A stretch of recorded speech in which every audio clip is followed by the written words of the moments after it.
the format for today's questions is fairly simple. We're going to have just a round of individual questions directed at each panel member, and then we'll have some common questions and some closing questions, and hopefully some time for some questions from the floor.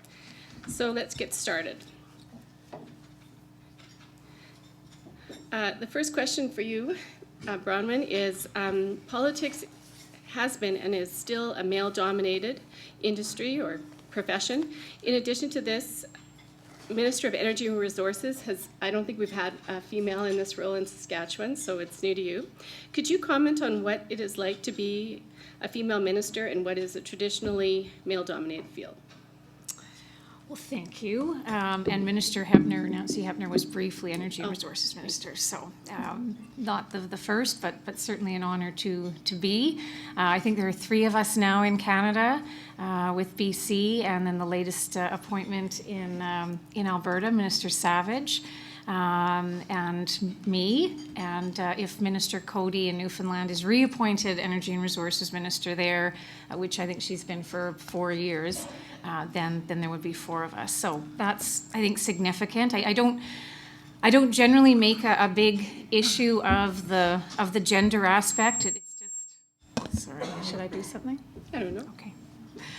I think it's just generally about, doing the job and being as prepared and versed and engaged and committed as possible in every post, everything that one does. It has been arresting, though, at times, to look out from podiums in this role and be in meetings where all I see is men. That has been perhaps something a little bit new, and of course, generally, energy and resources stakeholders are incredibly professional, committed, gracious, magnanimous people. They just want to get the job done and work together. There have been maybe 1 or 2 times when I've noticed eye contact veering off toward the man or men in the room, and so I just don't take my male deputy minister with me anymore. I'm kidding. But anyway, I think that, one thing, I was at the Senate hearings for Bill C-48 in Regina a couple of weeks ago, and there were 3 female senators as part of the committee. I think it was 3, perhaps 4. Anyway, and a number of them came up afterwards and said that they were happy to have seen a woman testify because that entire morning and into the afternoon there had been only men. And and of course they were there, and which was also, of course, significant, and it was a great discussion. But I found that stayed with me a little bit. And last night I was at an event in Regina, and somebody, he owns a service rig company, and he said, so you're going to come back down to the Southwest, which I did a tour of the Southwest last year, which I loved, but he said, you're going to come back down again, you'll have to put on your coveralls and your hard hat. And I said, yes, I have 2 hard hats, two pairs of coveralls. And I said, I find they go very well with pearls. And anyway, but he was very committed to that integration of, I guess, the role. And I think there's a lot we can do in these positions to break certain barriers within reason, and I hope that I can do a limited amount around that. But anyway, as I say, it's a growing group in the country of female ministers in this role, which is a wonderful thing. Thank you, and certainly you're setting an example for our future young leaders. Susan, the next question is for you. It was a great pleasure for me personally when I heard that a female leader finally broke through in our Saskatchewan mining industry. And I'm sure that your career, you've been in many situations like all of us, that you were our first and only. Do you have any experience on this, of being a first or only woman in one of your workplaces, and what challenges did they present? Thanks, Tammy. Actually, I do want to make a comment that, and I'm looking at Brett right now in the room. I'm not going to give the colorful version of this, so don't be worried. I'm thinking about the video with Pearl, and also the discussion we had this morning around mentorship. So I think this is a bit of a combination of both, because when I spent 2009 to 2012 in Europe, running a fertilizer trading business, and I would say, mining minerals is very much male-dominated. Ag is very much male-dominated from the workplace, but the trading world for fertilizer, I was the only woman in the fertilizer trading world that I was in at the time, and so we would go. I went over to run this company, and I was working with all men, of course. And not to say there weren't women in the company, but they were at lower level, and that is significant. And that's something, I think that I hold near and dear. If you want to make change, you need to have women in senior roles. So I started, and I also came into the company not having run a fertilizer trading business, coming over as what they considered was an American. I was deemed an American woman, and that brought all kinds of stereotypes with it. I didn't wear a Canadian flag all over the place, but I did. I was very loud and vocal about being a Canadian.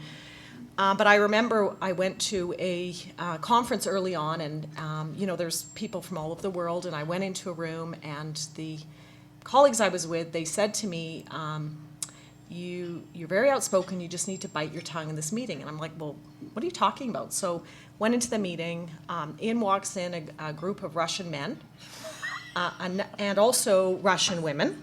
Okay, so what's the problem?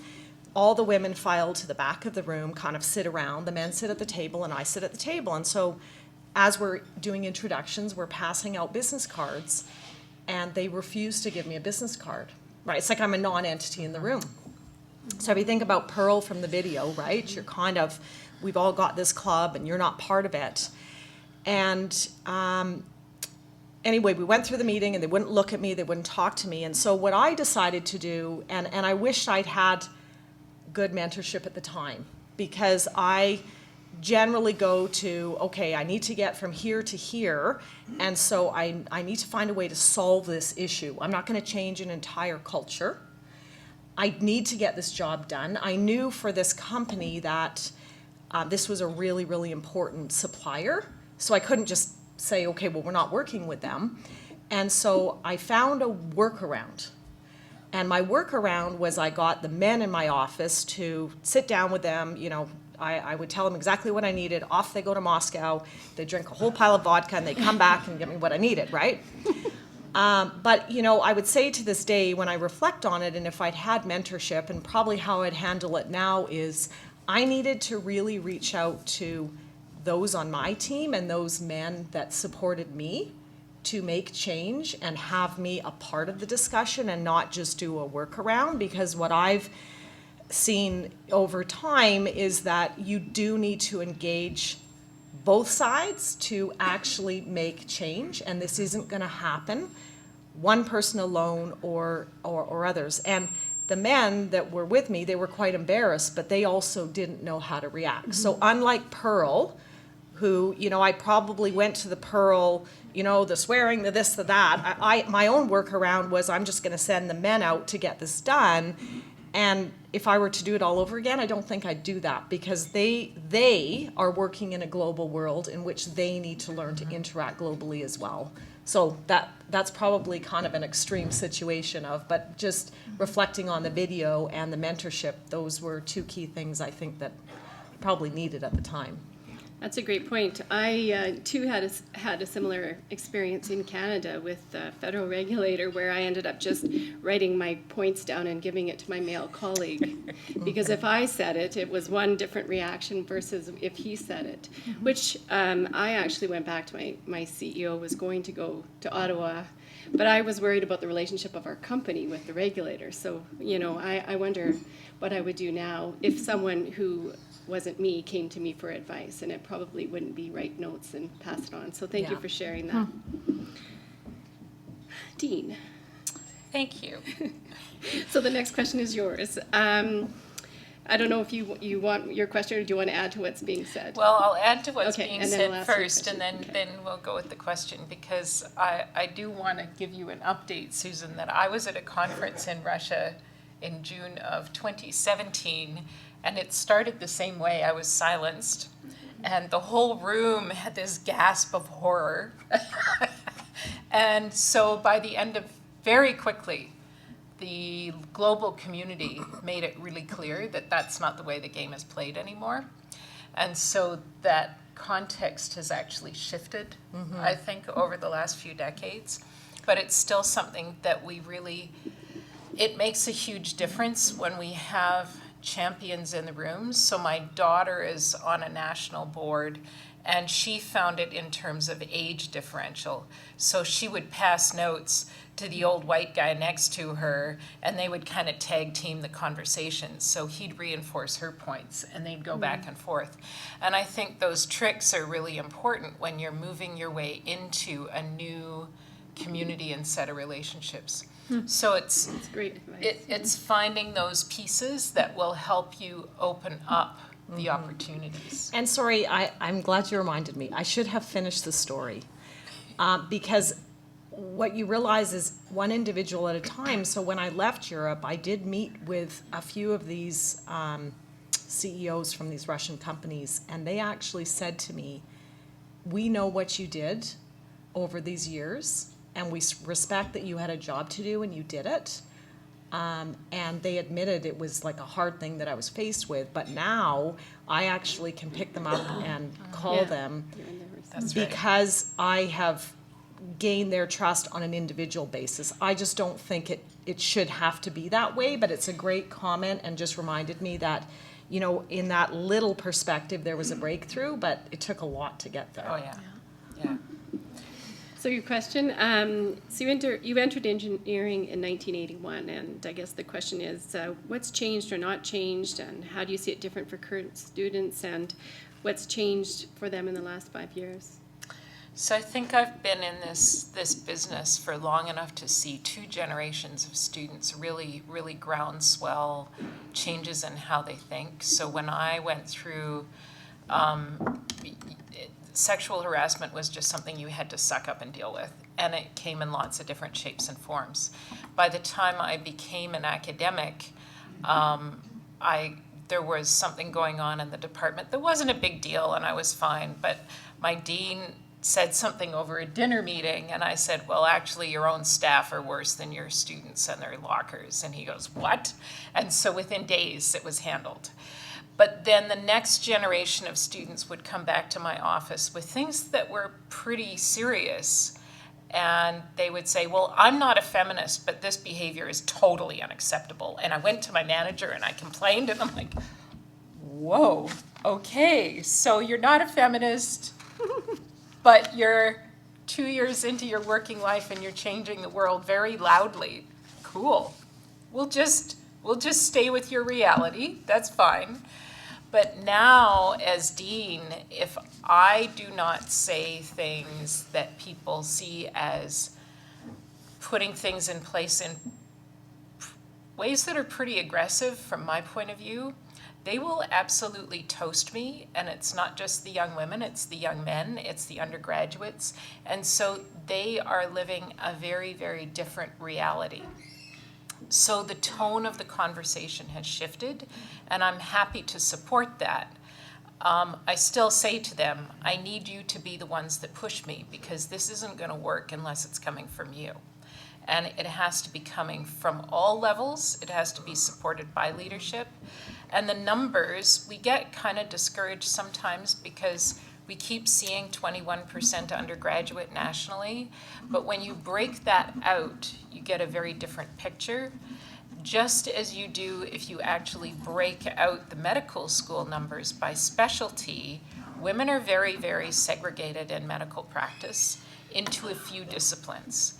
In engineering, we've actually broken the 30% level in, and I brought this with me, interestingly, geological, but not mining.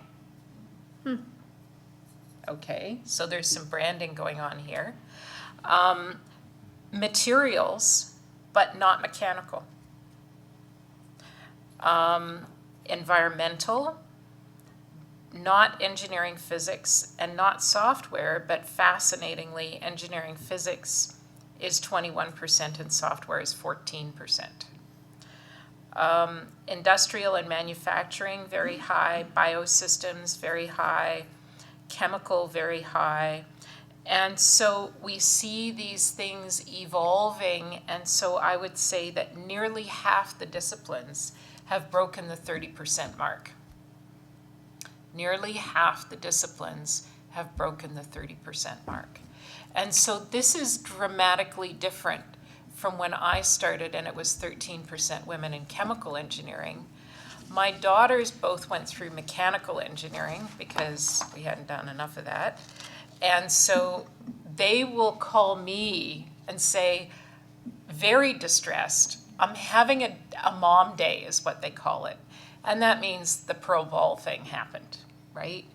And it's something I didn't realize when I went through is when you are isolated that way, and the only way I can explain it to men is that feeling you get when you're in a strange city and it's after dark and suddenly you realize you went 2 blocks further in the wrong direction than you should have.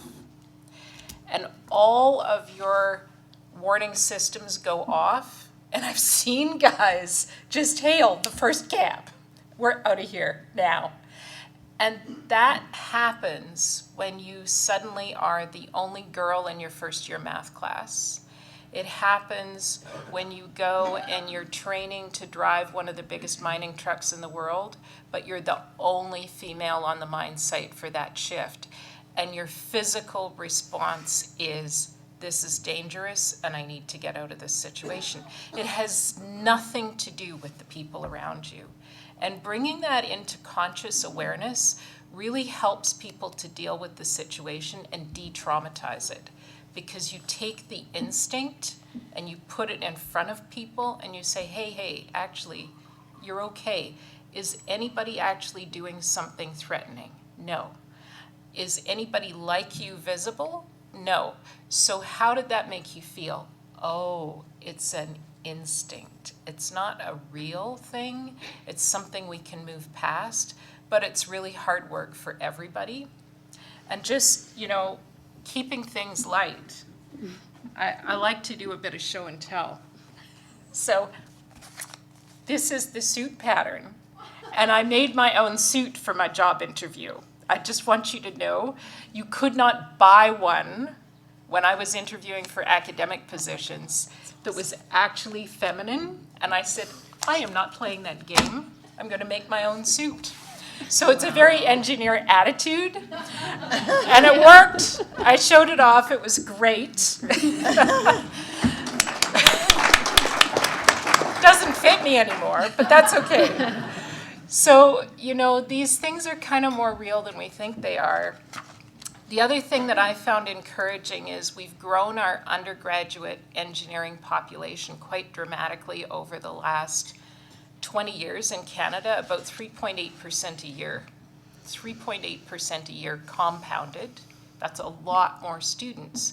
And so when you look at that 21% that seems to be stuck, there's a backstory. But the absolute number of women in engineering education has grown twice as fast over every time period in that 20 years. So if you look at 5 years, 10 years, 15 years, the rate of increase in female enrollment is actually double that for the men, okay? Because we started with a smaller number. So those are some of the numbers I wanted to share with people. The local number I just want to brag about for a moment is we've actually doubled the number of female professors in my college since July of 2018. So we started with 6. And if the 2 job offers I have out that are accepted, I expect will be accepted, we'll hit 12 by this September. Yay. So we're really pleased about that. It's great. Excellent. Out of how many professors?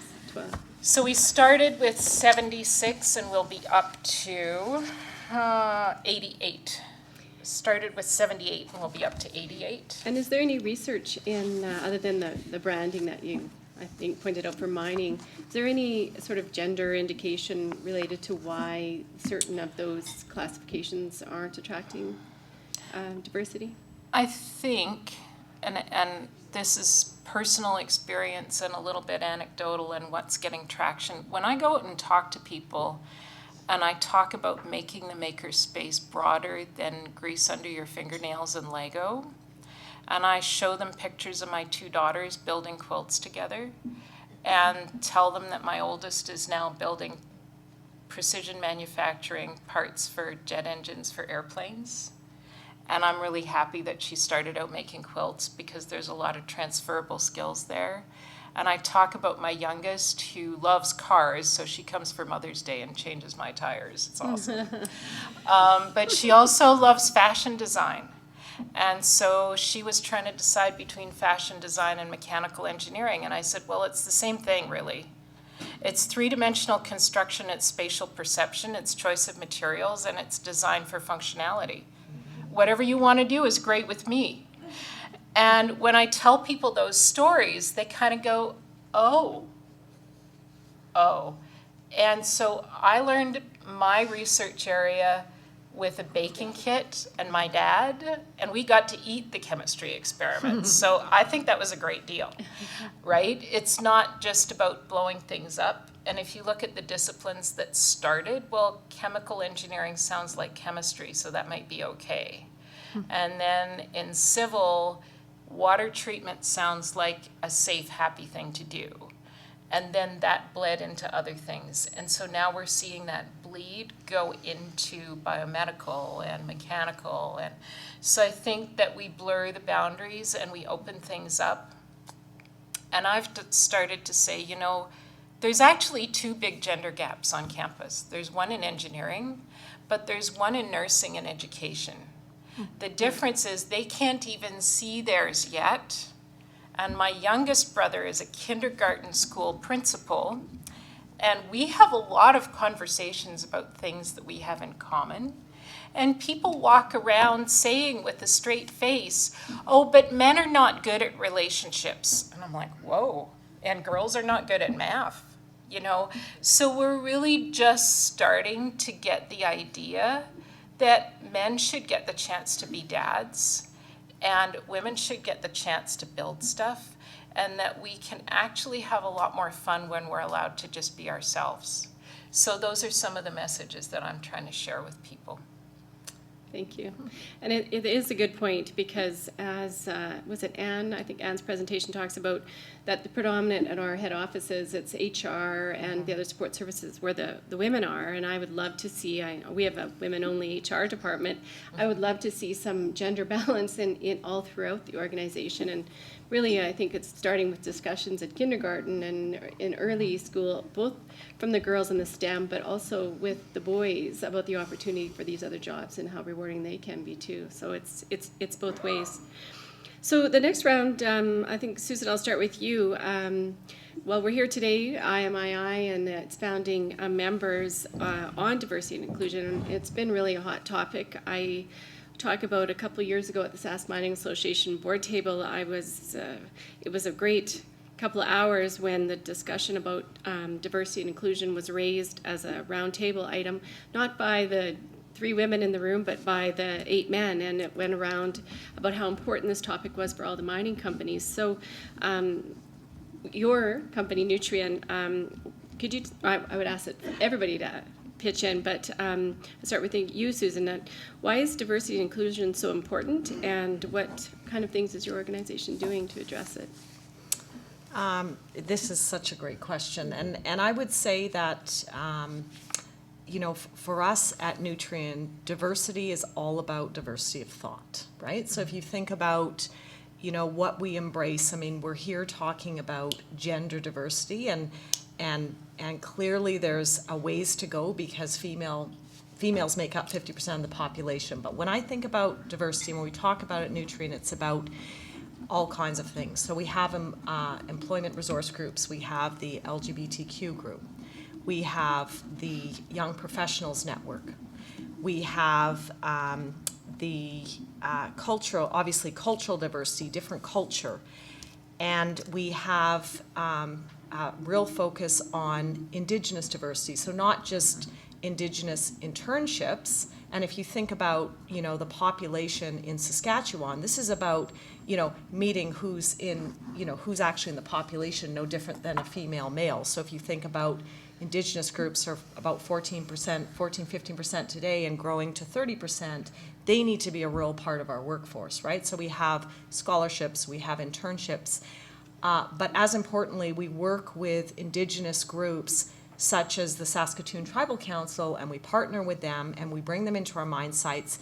And what we talk with them about is them becoming self-determining bodies, and that's really what they want. And so helping them grow as we grow, and that's all a part of helping to share what we're doing in terms of the value of diversity and the value that they're bringing to us and to our sites. And I would just say from a female perspective, there's a number of things that we do, including our own mentorship program, including, setting women up for, executive presence and learning to speak up and being comfortable in ambiguity, because we have found over the years that, and this is a stereotype in and of itself, so I'll apologize, but if you have a man come in and says, got 50% of the qualifications, I'm great, I'm all there. And then you've got a woman comes in and says, well, I've got 120% of the qualifications, but I'm not quite sure I'm ready to do this job, right? And so it's just, it's working with those just subconscious biases that people come to the table. And quite frankly, I want everybody to say, I'm 50% there, I'm in, because I want people to try things and challenge things, and I don't want anybody to feel they have to be perfect, because this is all about learning, we're all learning. The two things for gender that I do want to talk about that, I'm really proud about at Nutrien is, one is our winter group that we have. So it's women in non-traditional roles and environments. And, Anne talked about this a little bit this morning with the mentorship program, which is, we have some in central functions, but a lot that are out at our mine sites.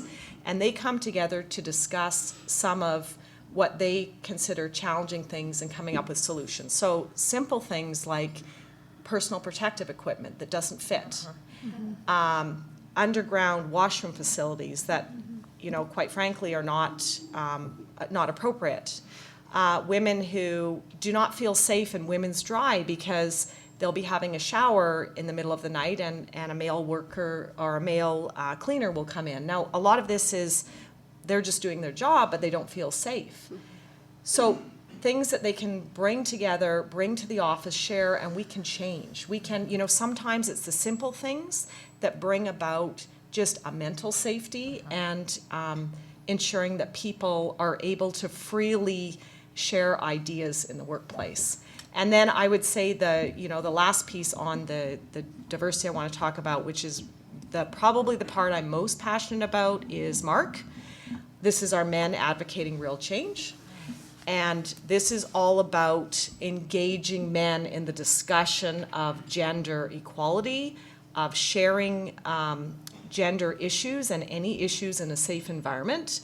And I'm a huge believer that you can accelerate diversity, but if you do not have a culture that is inclusive, and the way to make it inclusive is to ensure that the men are aware of what the women experience. So it's hard to say, well, you should just understand, but this is all about educating men in what it's like to be, as Suzanne describes, going 2 blocks too far. How that feels and how they can really engage and help support women in this, because it's the dominant men group that is really going to make the impactful change in terms of awareness and accelerating diversity and inclusion. So those are a few of the things. That's great. I would have witnessed some of the mark, at the SMA table, and that's really it was powerful for me, and it's having its ripple effect. So, Bronwyn, do you have anything to add from perhaps a government perspective on diversity and the importance of diversity and inclusion? Well, I guess just a couple things. I mean, I think it's 5 women now of 17 who are in cabinet as women. We have 48% female representation on our boards, Crown boards, and which does far exceed the amount in the private sector. So I think that's important. 7 dedicated women, I believe, who serve as chair or vice chair on one of the Crown boards. So that's obviously good news. I think I think in the government, two things that that struck me in the last session about women in politics, and both of them are really just, I think, meant to, I mean to only sort of moot them as, think of this what you will. Comments around women being smart, when referencing women publicly, oh, and she's very smart, or she's smart, or you're smart, I often think comes up still a little too often when I'm not sure the same thing would be said about a man on the record publicly to him or about him. I think there would be more an assumption that probably, anyway, I find that still a little odd. The other thing is having, being pregnant, as referred to as being a trailblazer, and that was one of the media headlines about one of the members in the legislature, and again, I mean, not to detract from anything around milestones of being in power and having a child, but there are many women in that house who have children of all ages, and I still found it a bit maybe odd for 2019 to be putting that in the headline as a trailblazer. But those are just two things to moot out there. But otherwise, I think those numbers are growing.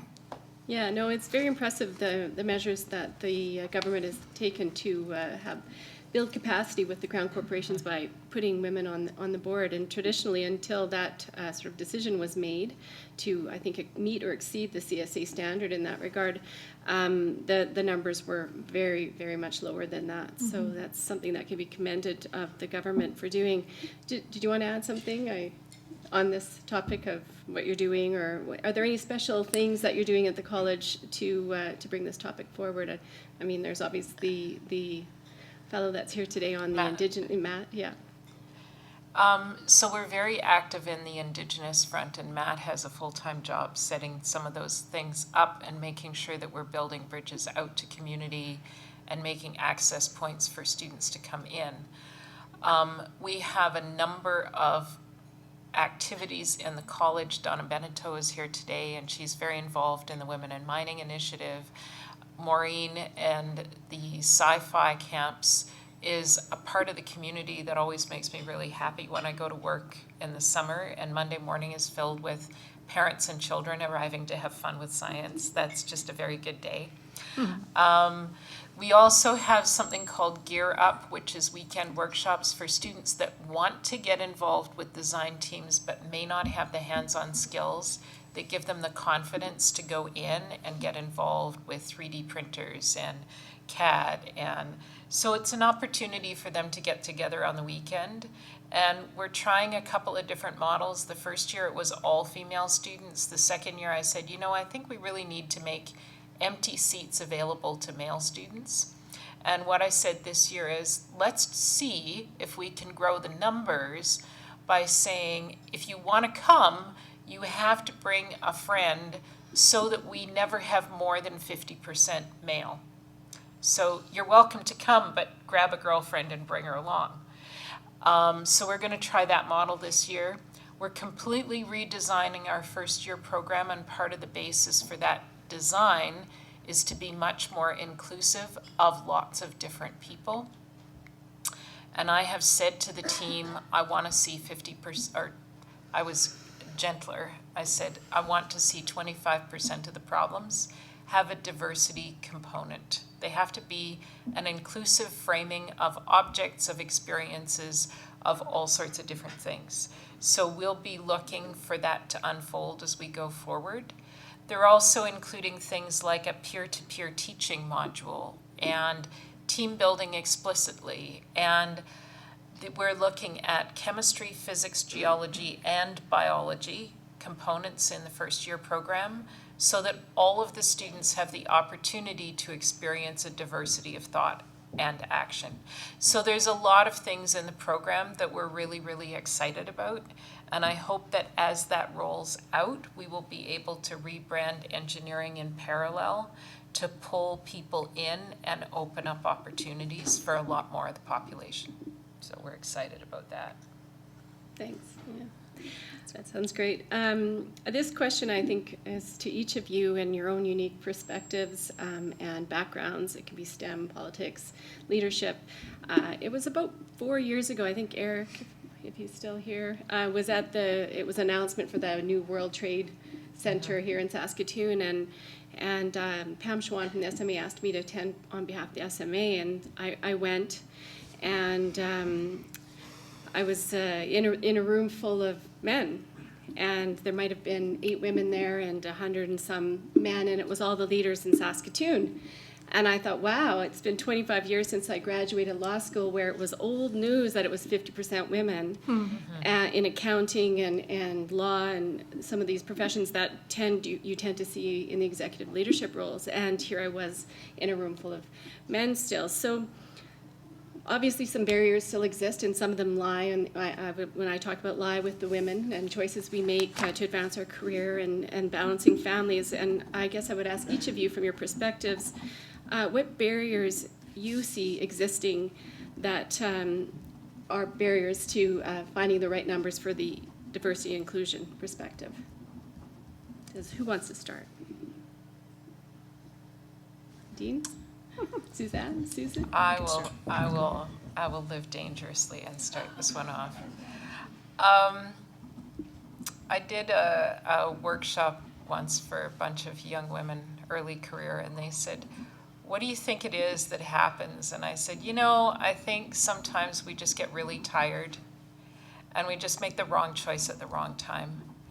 And we never really get back on track. And so if you don't have a mentor to help you get back on track, that can be really a long path. And it's, so I think that's a little bit of it. I'm not convinced that it's as much dominated by family choices as the social stereotypes would lead us to believe. I think there's a lot of really great solutions to that. So I grew up with a nanny. My kids grew up with nanny and daycare and grandma and all sorts of things, and they thrived in that environment. There's no data to suggest that working harms your family. Happy primary caregivers are the best parents. That's the way that works. So that data's been out there since 1990 when my kids were little. It's pretty clear. I think that the challenges, I think one of the messages I'd like to reinforce Susan's comment about the role that men play. It's pretty scary for a lot of men to look at some of the Me Too coverage and think that their reputation might be vulnerable, and I get that. It's been that way since I started. I finally got fed up with it a few years ago, and I said, okay, why are our realities so different? Math is good for more than your checkbook. Let's just play a thought experiment here. And I said, okay, what if we have 50 men and 50 women? And one of the men is that idiot that everybody has, right? How many people in their professional circles have that one idiot who just can't get it together, right? Okay, so we have one in those 50 men who does some dumbass thing twice a year, okay? Now, let's take that thing and say 10 years, 20 times, oh, now 40% of the women have had a bad experience. Oh, that's what's going on. So 40% of the women have encountered an idiot, okay? And I'm not going to ask the women in the room to put their hands up because, it's just part of what happens. And we have to get real about that. The thing that's wonderful is it's not 10 men anymore, it's 1. And that makes a big difference. But we kind of have to get over it and acknowledge that 49 of the men are awesome, awesome colleagues. And we never want them to feel vulnerable because it's actually really, really hard to do anything about that one idiot. And anybody in the room who's been a manager probably knows how challenging that is, right? And so we've got this challenging reality going on where we have to shift some things around in our conversations so we can understand the dynamic a bit better. And then we can get anxiety levels down a little bit. So people that can lock the bathroom door when they have a shower do not have to be frightened. They just ask for a lock because we stop building up a lot of fear. So I think getting in touch with the numbers and getting real about what the real threats are versus the perceived threats would help us a lot. So that's the kind of thing I talk about with my students. Well, this is a great question, and I think it goes full circle back to the diversity itself. And what I mean by that is the more diversity we have, the more difference of views and how things should be that way. So, you know, I've wondered for years why men won't take paternity leaves, right? Why do women go on maternity leaves and men don't go on paternity leaves? But, you know, talking to my husband and talking to other men, there is a stigma going on a paternity leave. Why is that? What, you know, when this Europe adventure that I was talking about, I went for my job, and in the international expat community, the spouses that come along they're called trailing spouses. Well, in the school that I was at when we were there, my husband was the only male trailing spouse. And his experience of that was remarkable, right? So I'm experiencing what it's like to be a woman in an all-man's world, and his experience to me, and he's such a great guy, and he's so confident, but he said, you know, it's laughable. I left a job in Canada, and I came here, and I'm at home with the children, and when we go out and talk to people, people would say, oh, and what do you do? Oh, I'm at home with the children. He said it was laughable. It's like a conversation stopper. Yeah. People don't know how to react, what to do. He said it's like I became a non-entity overnight, and then we moved back to Canada, and he ran a company, and he suddenly became a person again, right? He was a whole being. And so I think that, like, the way I think about it is this is all of us. And there are stereotypes both ways, and men experience it as much as women. And so, to me, the only way you can really, really drive through that is you need diversity. You need enough numbers to change that view. I would love to have every man in our company take paternity leave. They should. It's a fantastic time to be with your child. There should not be stigma attached. So it all goes back, Tammy, I think, to the root of diversity itself.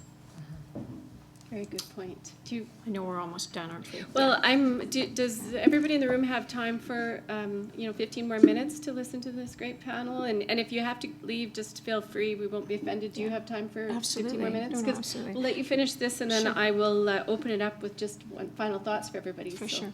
No, I just think, and we've heard a lot about this morning, about just some of the stereotypes around science and math, and I think it's similar around the economy and politics, and for women. And too often you hear young women say, I'm not interested in politics, to which one should always say, but politics is interested in you. Whether it's tax law or tax policy or energy and resources policy or economic policy. And so I always find that unfortunate, and I remember listening to a speech competition a few years back with some kids around maybe age 9, 10, and it really hit me, because all the young boys were talking about, their interest in Attila the Hun and climate change or whatever it was, but policy-based speeches, for lack of a better word, interest-based, passion-based around, academic subjects, for lack of a better word, speeches.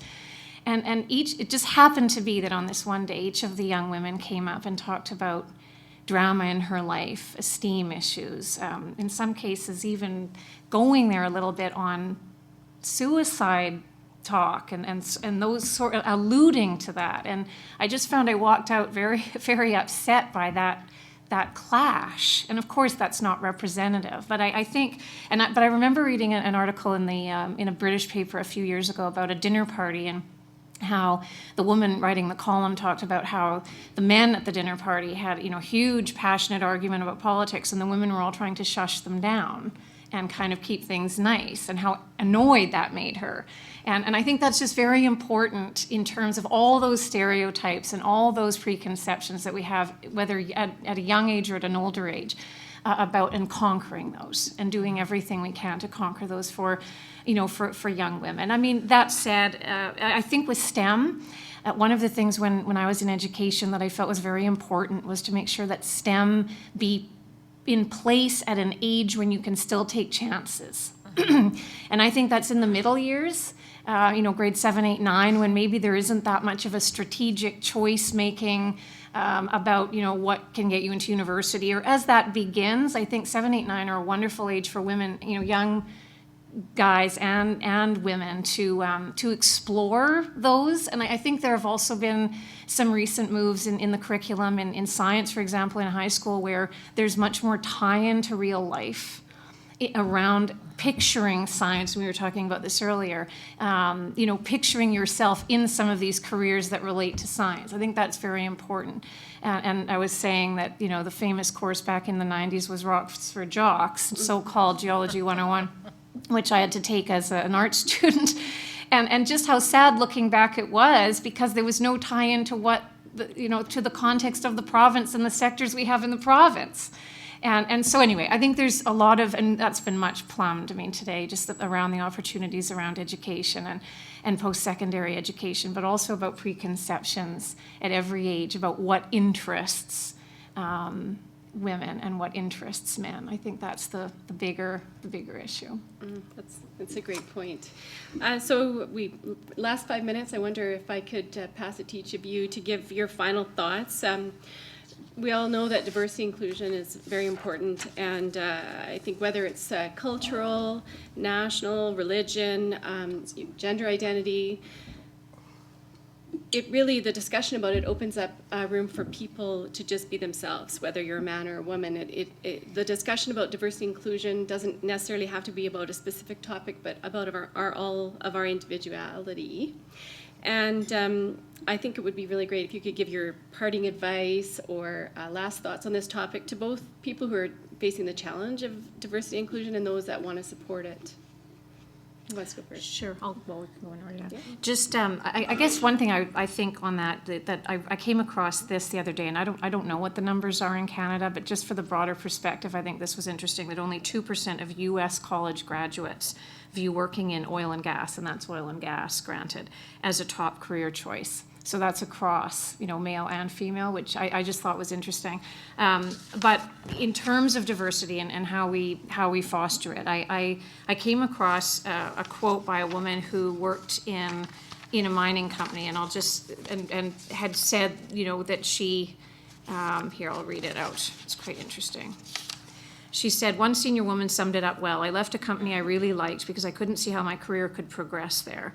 After I left, everyone was shocked. They told me how disappointed management was because they believed I would have a great future in the firm, she explained at this seminar, and I had no idea. And I think that's a sad thing, and I think it goes to the importance that we've talked about a number of times today about mentorship and talking, how important talking is about whatever you are encountering when it comes to busting some of these stereotypes and barriers and so on. So I'll leave it at that. Great. Suzanne? The thing that has been incredibly valuable to me as my own career shifted and grew, I actually, jokingly, I found a guy friend that I could take aside and say, okay, I know that I really blew it because everything was going well and then this weird thing happened. So what was the secret rule of the water buffalo herd that I broke? And he actually would always laugh, and he'd say, oh, well, you did this really, really bad thing, and you cornered that guy, and how could you? And I'd say, whoa, wait a minute, you need to explain that to me. And once I found that person who lived on the inside, if you like, that was willing to explain it to me step by step, it totally changed my ability to work with people and to actually get some traction. So I want to thank Anne Gent for getting that and for having diverse mentors in her program. And I want to encourage people to find that friend who actually gets what the rules are that they don't get today. And it can be whoever, it's whatever is on that Russian side of the table that you need to learn, find somebody who can tell you. That's good. Susan, last word to you. Yeah, so and I think this is from both sides, and what I would say is what has really helped me in my career, and I think of those who have advanced in their career, it's about sponsorship. So we've talked about mentorship, but I'm a huge believer in sponsorship. And what I mean by that is somebody who will bet their reputation on you. And sponsorship is absolutely massive for propelling careers because it does take people maybe out of there, maybe somebody's in HR and they say, look, they've got a really creative mind, let's put them in a business line, or let's send them over here, or let's try this. And you know what?